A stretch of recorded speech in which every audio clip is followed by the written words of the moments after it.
tergantung daripada lingkungannya. Lingkungan itu bisa satu keluarga, kedua di mana dia bermain, dan ketiga tempat pendidikannya. Nah, di sini bagaimana pemerintah ini bisa memikirkan dan sama-sama harus punya kesepakatan bahwa Pancasila ini sudah final, dan Pancasila ini adalah sebagai missa congolido, kesepakatan bersama kita. Nah, yang repotnya kan, di era reformasi ini tidak semuanya orang-orang yang dianggap penting yang duduk di parlemen ini memiliki pola pikir yang sama. Sehingga untuk menggedok diwajibkan kembali pelajaran Pancasila aja sulit. Nah, bagaimana pemerintah telah membentuk BPIP, sampai detik ini juga undang-undangnya belum disahkan, ya. Masih hanya apa? Peraturan presiden, ya. Nah, ini juga sedih kita ini. Tanpa Pancasila, Indonesia ini bubar. Yakin, Gus? Benar. Tanpa Pancasila, Indonesia Soviet yang begitu luar biasanya. Dengan sistem komunis awalnya, begitu terjadi glasnost, terpecah belah menjadi 15 negara. Yugoslavia mungkin ya 11-12 dengan Indonesia atau lebih maju Yugoslavia. Begitu karakter buildingnya hancur. Terpecah belah Yugoslavia menjadi 7 atau 5 negara. Indonesia pulaunya ribuan, sukunya ribuan, bahasanya ratusan bahkan hampir mendekati 1000. Apabila kita tidak dipersatukan dengan Pancasila, maka sangat bahaya sekali. Nah, untuk anak-anak yang masih umur atau generasi Z, 10 atau 12 sampai ke 20 tahun ini, dan juga menjadi kata kesimpulan atau closing statement Pak Muardia, innal husuna idza qawam tahu i'tadarat.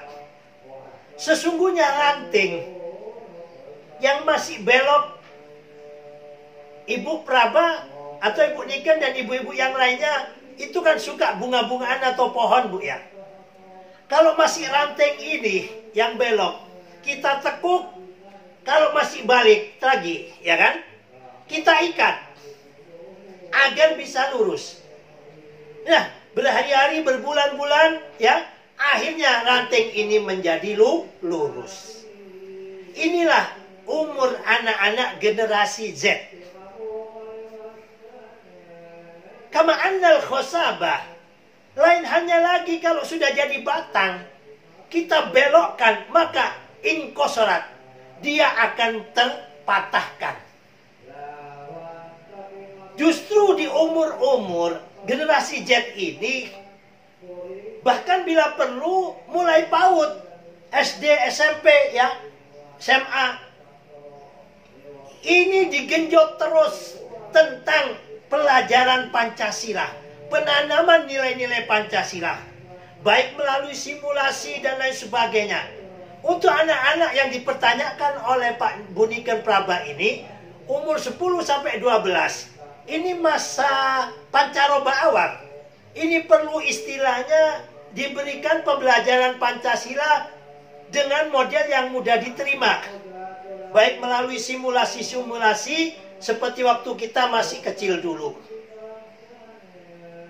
Sementara Indonesia ini tidak beda dengan Afghanistan. Afghanistan itu meskipun kelihatannya gersang, tapi memiliki kekayaan alam yang terpendam. Dan juga jalur dari beberapa negara atau biasanya disebut jalur sutra. Demikian juga Indonesia. Ini kekayaan alamnya masih banyak. Terlebih-lebih seperti di Papua. Makanya sering dibikin konflik.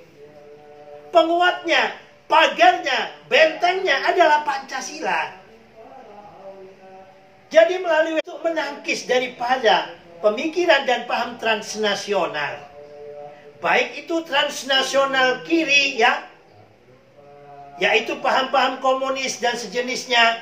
Alhamdulillah saat ini sudah dianggap runtuh atau tidak berkembang begitu maksimal, tapi tetap kita harus waspada ya. G30 SPKI ini merupakan bagian daripada sejarah kelam bangsa kita. Janganlah istilahnya di dalam kita memperingati G30S ini menimbulkan suatu bentuk kedendaman. Jangan hilangkan jiwa dendam itu, ganti dengan nilai cinta dan kasih. Di G30S ini perlu kita sampaikan kepada anak didik kita bahwa pernah terjadi pemberontakan ya dari kelompok atau golongan yang disebut dengan G30S, gerakan Gestapo ya, dari kelompok-kelompok komunis. Tapi jangan sampai ada dendam kepada anak-anaknya dan sebagainya. Dan alhamdulillah itu pernah dilakukan rekonsiliasi nasional oleh Gus Dur. Nah, yang saat ini yang masih juga menjadi ancaman, sekali lagi tetap kita waspada pada gerakan transnasional kiri ya. Dan yang perlu kita lebih waspadai lagi, apalagi dengan kebangkitan Taliban, yaitu gerakan transnasional kanan ataupun kelompok radikal kanan atau kelompok radikal agama ini. Nah, mereka ini memang ada, tidak banyak. Tetapi Indonesia dengan kekayaan alamnya ini, ada pihak ketiga yang sengaja istilahnya memperbesar, membiayai dengan tangan yang tidak tampak dari kelompok-kelompok radikal ini agar Indonesia terjadi chaos, terjadi kerusuhan. Kelompok ketiga atau negara ketiga inilah mengambil keuntungan dari kerusuhan ini. Maka melalui webinar ini, pada closing statement kami, ayo back to basic, kembali kepada dasar bangsa kita yaitu Pancasila. Dan semuanya akan menjadi suatu bentuk keniscayaan belaka apabila negara tidak hadir dalam hal ini, yaitu baik pemangku negara, kepresidenan, dan juga menteri yang terkait, dan juga DPR MPR, segera wajibkan kembali Pancasila sebagai karakter building bangsa kita. Terus yang kedua, kami minta aparat penegak hukum dan juga yang berkompeten, yang berkuasa di dalam dunia media sosial ataupun informasi, yaitu Menko Info dan juga Cybercrime Polri, Polis Virtual, Sandi Negara, harus melakukan langkah-langkah yang lebih, sekali lagi, melakukan langkah-langkah yang lebih proaktif untuk menjadi polis virtual, untuk menjadi polisinya atau lalu lintasnya di dunia maya ini. Terlebih-lebih kader ataupun generasi kita, generasi Z ini, mereka anak-anak ini keinginan tahunya sangat besar. Dan di atas juga di generasi Z yang ada nantinya, apabila satu, Pancasila sudah tidak diwajibkan, media sosial kita tidak ditertibkan, manusia bergerak melalui otak, melalui pikiran. Pikiran ini tergantung apa yang dia baca, apa yang dia pikir, apa yang dia serap. Kalau anak didik kita sudah tidak diwajibkan lagi Pancasila, hanya selipan yang ada di PPKN dan jamnya sangat terbatas, maka jangan salahkan an-nasu a'da'un ma jahilu. Manusia itu memusuhi kalau nggak tahu. Lah, generasi kita tidak tahu dengan baik, dengan detail tentang Pancasila. Disisipi pemikiran tentang khilafah, tentang negara agama, tentang negara Tuhan. Sementara Pancasilanya hanya 0 sekian persen. Ya jelas dong, dia akan mengatakan, oh, ngapain Pancasila, khilafah saja. Nah, mau jadi apa generasi bangsa kita kelak? Nah, di sini kami sebagai aktivis kebangsaan dan aktivis lintas agama, juga jamaah pengajian kebangsaan ini, bisanya hanya menyampaikan, bisanya hanya menghimbau, bisanya hanya berharap kepada bapak-bapak kami, ibu-ibu kami, kanda-kanda kami, yang kebetulan diberi jabatan oleh Tuhan yang di atas sana, dari eksekutif, legislatif, dan yudikatif. Ayo, Indonesia ini mau baik atau tidak, ada di tangan bapak-bapak, ibu-ibu semuanya yang saat ini berkuasa, baik itu di parlemen maupun yang ada di eksekutif. Jadikan Indonesia ini rumah kita. Ayo kita jaga rumah ini, baik itu kenyamanannya, ketentramannya, kedamaiannya. Kalau tentram, damai, pasti akan sejahtera. Tetapi kalau penuh dengan ujaran kebencian, penuh dengan hoax, penuh dengan caci maki, jangan berharap kesejahteraan akan datang. Bila tidak ada damai, jangan pernah berharap adanya campur tangan Tuhan untuk memberkati Indonesia ini.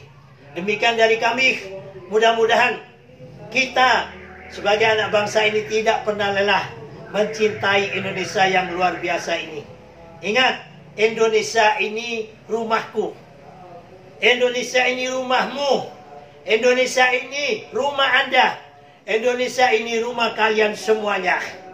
Bukan rumah satu suku, bukan rumah satu agama, bukan rumah satu golongan, tapi rumah kita semuanya. Mari kita rawat bersama. Kalau ada genteng yang bocor, jangan saling menyalahkan. Mari sama-sama kita handerbeni dan gotong royong untuk cari tangga dan diganti gentengnya agar tidak bocor. Inilah Indonesia kita dengan keguyupan dan gotong royongnya. Dari kami, tak ada gading yang tak retak, tak ada manusia yang tidak punya salah dan hilaf. Apabila ada kebenarannya semata-mata dari Allah Tuhan yang Maha Benar. Apabila ada kesalahannya dari kami sendiri selaku hamba Allah yang dhaif. Billahi taufiq wal hidayah wal ridha wal inayah wallahu muwaffiq ila aqwamit thoriq. Assalamualaikum warahmatullahi wabarakatuh. Salam Pancasila, salam Bhinneka Tunggal Ika, merdeka.